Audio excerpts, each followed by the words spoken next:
I can't believe we didn't discuss this yet, but rhetoric. I mean, that's one of the biggest topics. We didn't really dive into it. Why don't we discuss that a little bit? Rhetoric and Professor Peter Croton really blew my mind when he said it was such a huge thing that even carried on to the Baroque.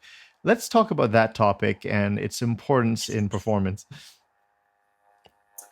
Um, I cannot underline how important rhetoric is. Starting from the 15th century, when rhetoric became part of the education of any well-educated person, it was one of the things that they learned. Uh, this went on through the 16th century. There is a book on rhetoric that was written by a guy named Sustenbrod, which was translated into English, I think, and was published in England, and it was only second to the Bible in publication in England Wow. in the 17th century. It was considered to be highly, highly, highly important, and part of rhetoric was it was also always connected not only with how you wrote, but also how you performed. And even in the 16th century, it was directed also to being able to speak to the audience and motivate them uh, and to do this, you had to know the affect of what you wanted to speak about and how to raise that affect in the audience.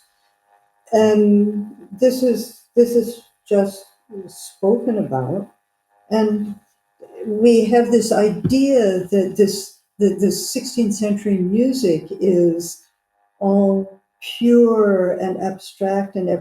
everything. And then if you read the autobiography of Ignatius of Loyola, who was the founder of the Jesuits, and when in the 1540s, 1550s, he begins writing or saying mass, he becomes a priest and says mass and all of these things. Um, he speaks about when saying mass, he writes down in his diary about the number of times that he wept during the mass.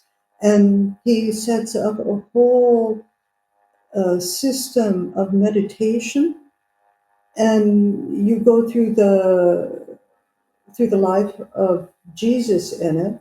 And on each day of the life of Jesus, basically, you of the church year, better said, not of the life of Jesus, of the church year, uh, there are specific texts associated with it. And first you would meditate on the individual words and then on the sense of it. And then you would picture it, and then you would picture what people were saying, and then you would reflect on what you could learn from this, and then you would basically pray to God that you be saved in some form. And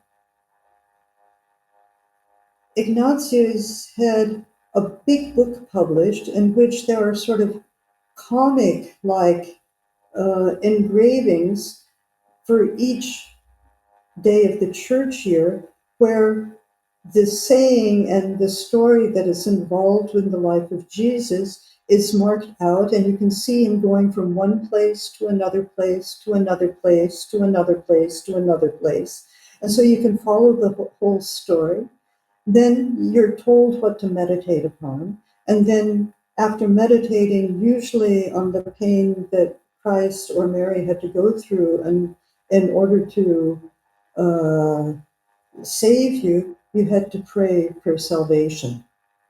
And it's such an incredible thing when you look at it, and then when you look at works that have been composed also for specific days of the year, and you begin to reflect on the words in them and see, this is what they were thinking about at the time, and put them in relationship to these annotated drawings, engravings. It's and what I've actually written about in my book is the first time where this is very clearly expressed by Burmeister, and he really sets out examples of different sorts of rhetorical figures which were used in literature, but he transforms them into musical entities, very often contrapuntal figures. And the interesting thing about it for me is that by giving them a name, you see these figures and you can see how they are being used in relation to the text.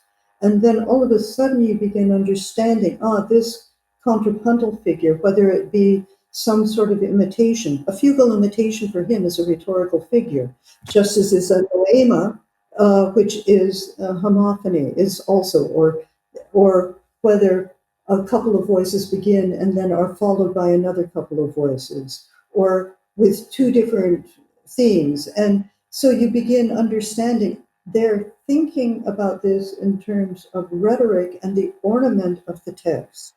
And once you begin realizing that they're thinking about the text in this way, and you see that there was so much going on that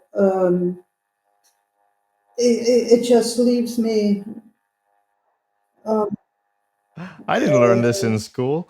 when you hear this, when you hear music sung by people who are thinking this way, then it becomes just fabulous. It just I think becomes fabulous. it's like an atomic bomb of a revelation in terms of like how to view music. I mean, it's such a huge thing, and I'm glad you talked about that. We got to have a panel on this rhetoric. It's such a huge, amazing thing to talk about, I'm just so sad that the hour is just dried up. I just just poof, there goes that hour.